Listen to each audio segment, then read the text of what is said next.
Hi kids, listen to this story and act along as you go along. Hello and welcome to Yes Let's. Today we're making a dragon adventure. Things that may help this story come to life. Wooden spoon that's really a wizard's wand. Journal to cry tears into. Coat for when it hails. A cookbook if you get hungry. Slippers. A map. Maps are the best. Teddy bear to cuddle around fireplace.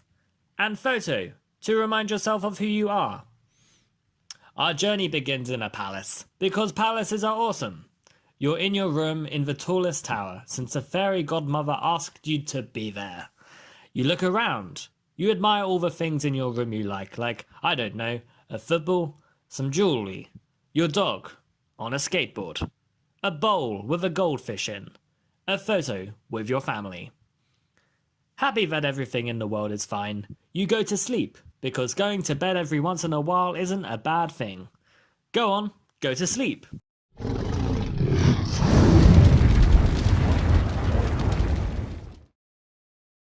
Whoa!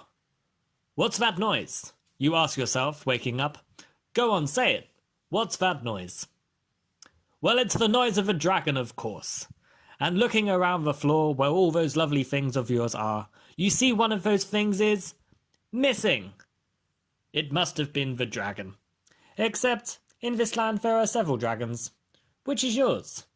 Is it Steve? Or Josie? John? Or Charlie Brown, who has a rainbow coming out his nose? Once you've realised which one it is, it's time to climb up the nearest hill and meet them there. Okay, so it's actually a mountain, and it started to hail. Oh wait, you've got your coat. Hurrah! Are you lost? Well, use that map. I'll point you in the direction you need to go. It's over there, see? Okay, it's night now. Time to go to sleep again.